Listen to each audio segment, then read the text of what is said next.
Hi guys, so today we're going to be making this lovely looking shepherd's pie. So what you need to do is you need to cut the potatoes into cubes, and you can use any type of potatoes really, but I've used here Maris potatoes. They're good for everything. And then once you've cut the potatoes into cubes, add boiling hot water and put the heat on high. And then after you've added the hot boiling water, add your salt and then cover and leave for about 20 minutes or till soft. And then in a hot skillet I've added olive oil, and then I'm going to go ahead and add the onions and the scotch bonnet.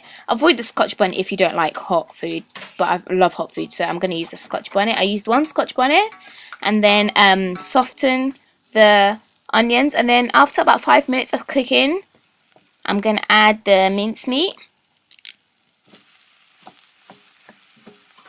And then just mix that together and don't allow it to stick. I've decided to add a bit of olive oil because there was no enough oil, and then I'm just going to mix that and then till it's browned. After about 10 minutes of cooking, I'm going to add 1.5 tablespoons of flour,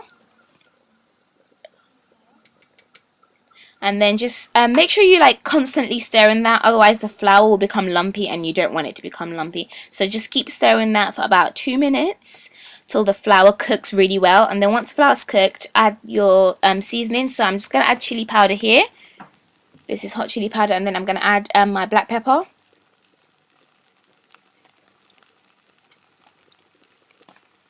And then my ground cinnamon. You can obviously add the spices that you prefer, that goes well with beef, so yeah. And then I'm going to add oyster sauce. Just like a splash of oyster sauce. Well, that's a bit more than a splash, but you get what I mean. And then add salt.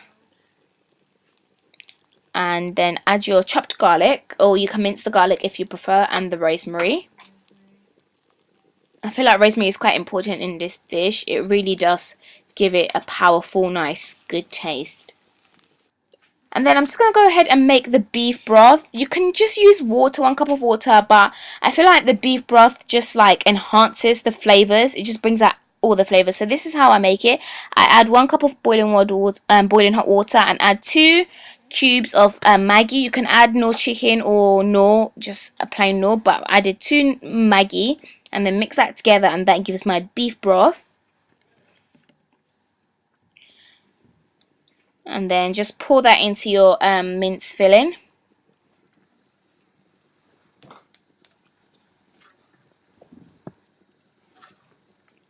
And then stir that together.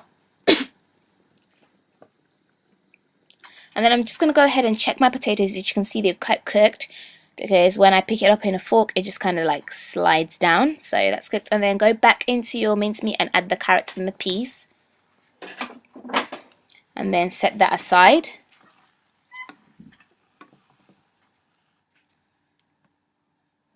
And then with my potatoes, I've drained them, and then I'm going to add some cheddar, some cayenne pepper, 2 cubes of my Maggi,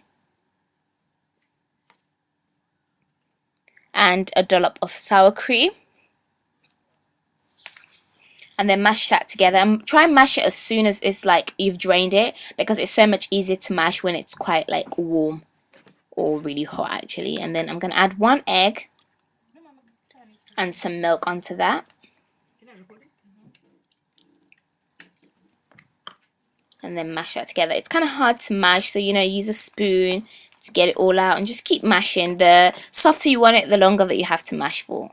So I've mashed for about 5 minutes now, and you can see it should look something like this. If you want it a bit more smooth than that, keep mashing, add a bit more milk, but I'm fine with that. So in a large bowl, a baking dish, add your meat filling,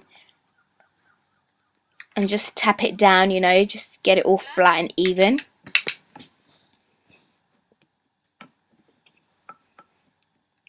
And then add your mashed topping. And in order to avoid the mash mixing with the meat filling, just add. So in order to avoid it mixing together, the mash and the filling topping, just add it in small dollops, and then smooth it like butter. Spread it like butter. And then once you've spread it, just you can make little patterns. I've decided to make patterns with fork. It just kind of makes it crispy when it comes out the oven. And then cover that with tin foil.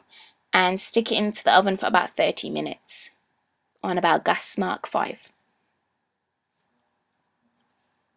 And then once it's come out of the oven after 30 minutes, just take out the foil paper and put it back into the oven for about 10 minutes, just so it can give a crispy topping, and then cut that. And you're ready to serve or ready to eat. So hope you enjoy this, and remember to comment and tell me if it was good and what you would like me to improve with. So bye guys.